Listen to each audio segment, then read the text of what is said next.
This is the war no one wants, and it was 75 years, 4 months, and 24 days in the making.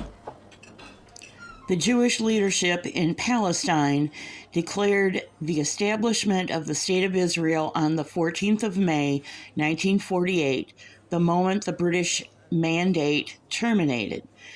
The following day, Israel was invaded by 5 Arab armies, marking the start of Israel's War of Independence. The fighting ended in 1949. The surrounding Arab states refused to recognize Israel, meaning its borders remained unset for quite a few years.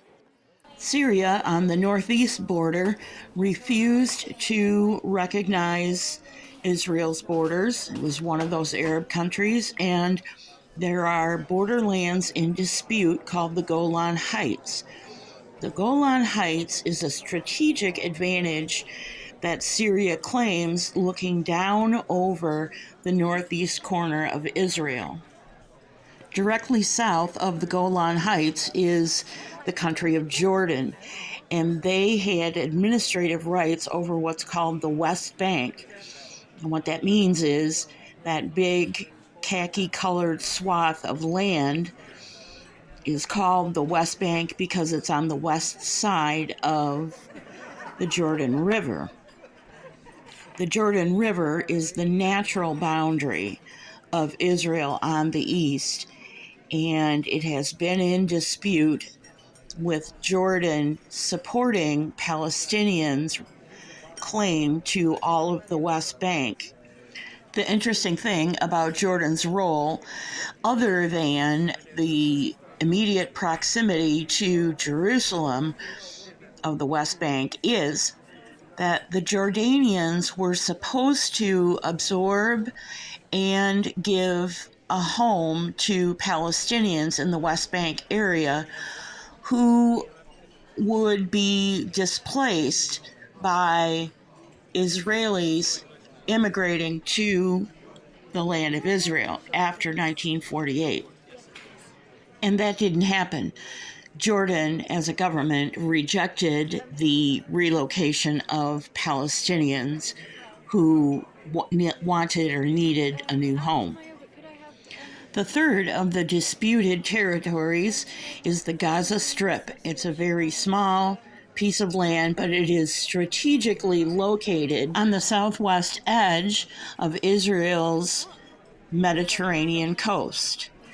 And this strip of land, while it's still called the Gaza Strip, was recaptured by Israel during what's known as the Six-Day War, June 5th through June 10th, 1967, in which they also recaptured the West Bank, Old Jerusalem, which is bisected by the West Bank territory, and the Golan Heights we talked about a minute ago. That would bring us to today and what you've seen happening in the last 24 hours, except there is one more issue to bring up, and that is the Yom Kippur War, also called the October War or the Ramadan War, the Arab-Israeli conflict of 1973, fourth of the Arab-Israeli Wars, which was initiated by Egypt and Syria on October 6, 1973, on the Jewish holiday of Yom Kippur during the month of Ramadan for Muslims, and exactly 50 years ago to the day of when this current bombing of Israel by Hamas-backed Palestinians on the borders occurs. Some are already saying that this is the greatest intelligence failure of Israel to date. And that is really saying something about the intelligence capabilities of a country who has operators everywhere on the planet in defense of their own territory. Incidentally, the October 6, 1973 conflict, otherwise known as the Yom Kippur War or the Six-Day War, was the first time both Russia and the United States entered into politics in Israel by backing opposing sides.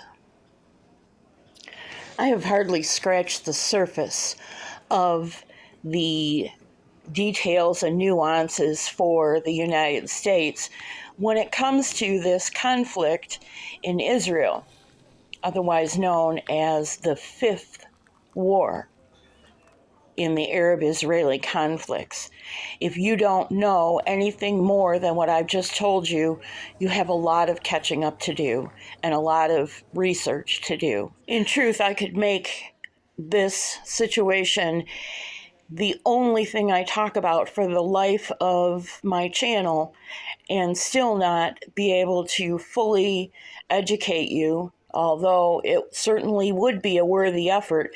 But there are people out on the internet who have better knowledge, more precise data, and are living this conflict, whereas I am currently an observer in the United States.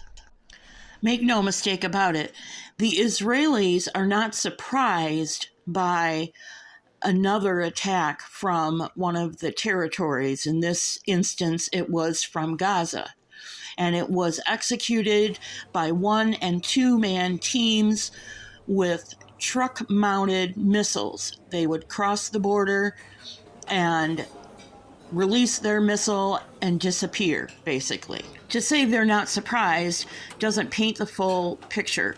They are in shock over the force and magnitude of these attacks because their expectation was that the next attacks would come from the north, from Hezbollah in Lebanon. And there seems to be little debate amongst Israelis as to whether Hezbollah will actually join in this fifth war on Israel. It's just a matter of when. Hezbollah is Iranian-backed, and they have no reason to hold back if they think that by joining Hamas in the south, they can execute an effective pincher move on the nation of Israel. And incidentally, the narrowest part of the nation of Israel, that is its own sovereign territory, is just 9 miles wide from Netanya on the Mediterranean coast to Turkarim on the western edge of the West Bank territory. And at its widest point, it's only 71 miles wide. To give you another comparison, here is the familiar to most of us state of New Jersey. And compare that, even though they're not scaled accurately, compare that to the country of Israel. Approximately the same landmass and approximately the same population density.